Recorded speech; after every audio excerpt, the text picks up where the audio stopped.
Bueno, ya más de un año del comienzo de la guerra de Rusia a Ucrania, por supuesto que lo seguimos más de cerca que nunca y tenemos un corresponsal, está allá en el lugar, está en Ucrania, que de hecho viajó hace poquitos días, Brian Mayer, con todos los detalles, ¿no? Porque recordemos de que Brian ya había viajado hace un año, así que nos puede contar también todo, ¿no? Con respecto a cómo lo ve antes Ucrania, cómo está ahora, está recorriendo las distintas ciudades, así que vamos a tomar contacto con él ahora mismo, allí desde Ucrania en vivo. Te saludamos, Brian, ¿qué tal? ¿Cómo estás?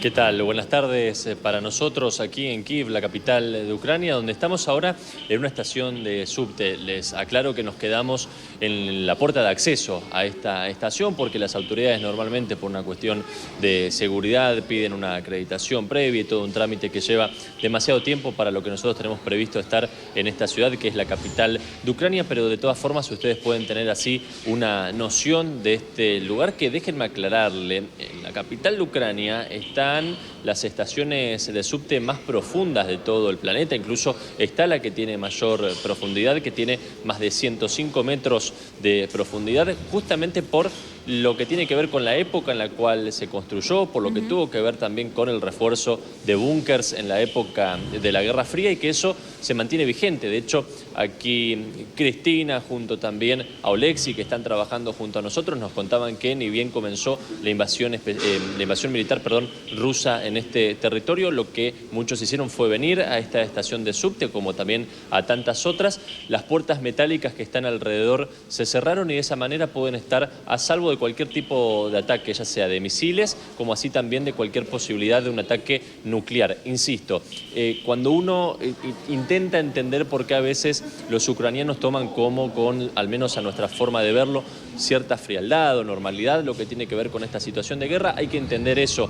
Cuando hablamos de la posibilidad de ataque nuclear, no lo estamos hablando ahora por primera vez. Ellos vienen incluso desde antes de 1991 hablando de este tipo de situaciones y por eso también quizás se encuentran con algo que no les genera ahora tanta atención como sí a nosotros. Estoy repasando algunas de las informaciones en lo que tiene que ver con esto de las estaciones de subte, porque en total ya son más de 52 estaciones las subterráneas que están en Ucrania y que fueron diseñadas exclusivamente también para funcionar justamente como refugio, algo que imaginemos nosotros como argentinos o en la mayoría de Latinoamérica, uno se imagina una estación de subte simplemente para ir al trabajo, volver, visitar a alguien. Bueno, aquí también por muchísimas horas y a veces hasta por varias semanas sirvió como alojamiento y refugio para miles y miles de personas. Bien, Brian, justamente te quería saludar, Andrés Chirinos desde este lado, allí era la pregunta y colocar el acento donde quería hacerlo. Estás en una de las estaciones en este momento que sirvió de refugio, tenemos entendido al inicio de la guerra utilizaban esto como refugio y algunas inclusive tenían esta capacidad de detectar cuando algún misil venía cerca. ¿Es esta la situación? ¿Es este el lugar donde estás ahora? Es uno de esos puntos, en total son 52 las estaciones de subte que están preparadas con esas características, tienen baño, tienen espacios para poder subsistir, poder sobrevivir, lógicamente con lo justo y necesario en caso de que la situación bélica así lo requiera. En total son más de 4.500 refugios los que están distribuidos más allá de las estaciones de subte en esta ciudad. Recordemos, estamos hablando de la capital de Ucrania. Sí. Imaginemos por un momento o extrapolemos lo que en la ciudad de Buenos Aires de pronto las estaciones de subte tengan que ser un lugar para que miles y miles de personas, si no incluso la gran mayoría de los habitantes de la capital federal tengan que subsistir allí. Bueno, para eso están preparadas estas estaciones de subte y por eso a veces cuando uno las recorre y toma las escaleras mecánicas, de pronto se encuentra con escaleras que van de 70 a más de 90 metros de longitud para llegar de un punto al otro. Son casi 4 o 5 minutos en los que uno está parado arriba de la escalera para ir de un extremo al otro. Brian, bueno, vos estuviste ya por allí en Ucrania hace un tiempo atrás. Me gustaría que nos des tu mirada respecto a antes y ahora, ¿no? Con lo que te encontrás. No sé si también habías estado allí en Kiev, si habías estado también en estas estaciones de subte, porque yo veo a la gente que pasa a tu alrededor con total de normalidad. Un poco tu mirada de cómo estaba antes la situación, cómo está ahora y también la gente, ¿no? ¿Cómo la ves?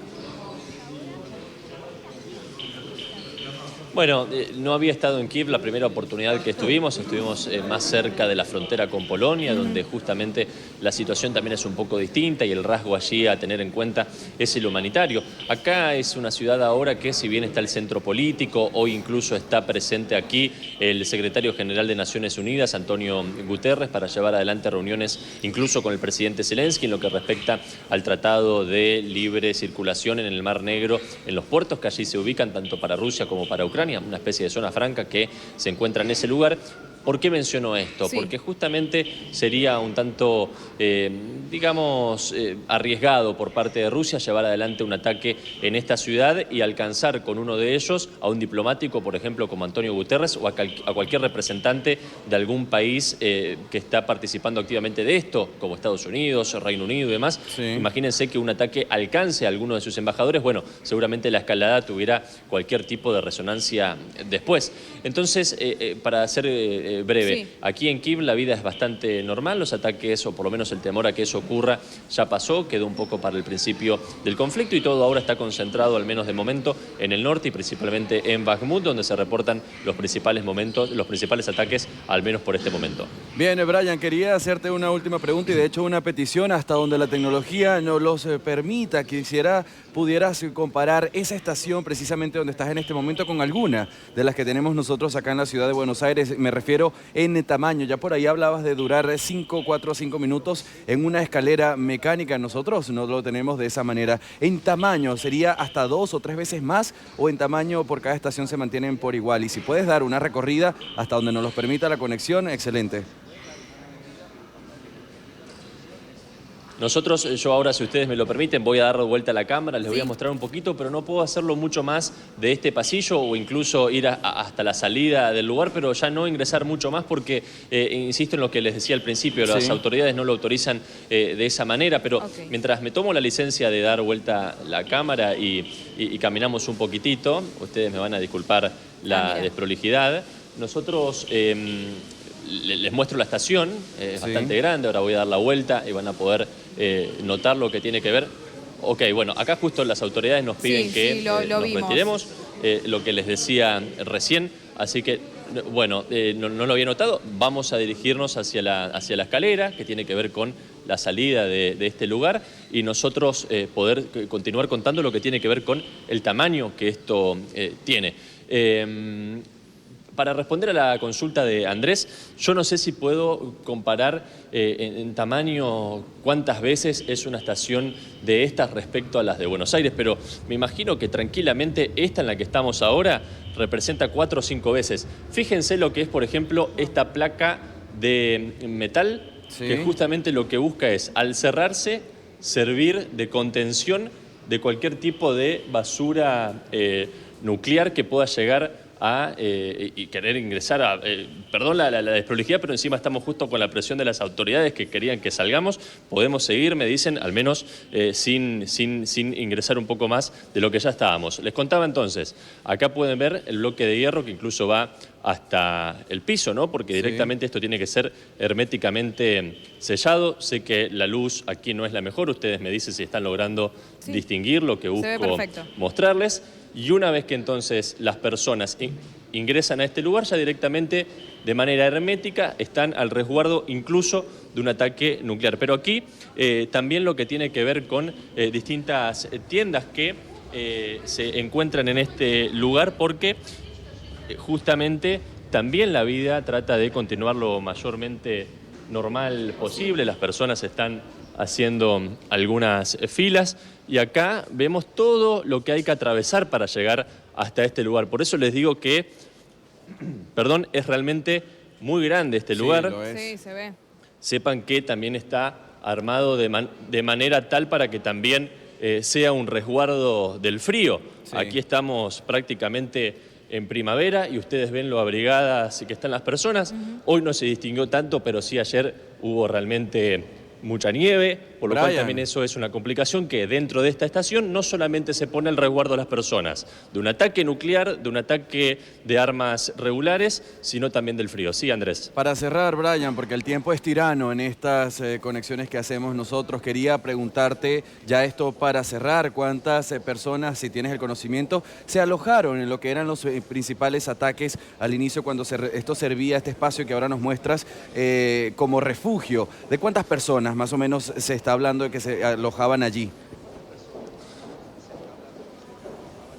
La tengo a mi lado a Cristina, que es ucraniana, y ella seguramente me va a saber decir y ayudar a por lo menos poner una cifra cercana a la cantidad de personas que llegaron a alojarse cuando fue el peor momento de la guerra en Ucrania, por lo menos desde la invasión.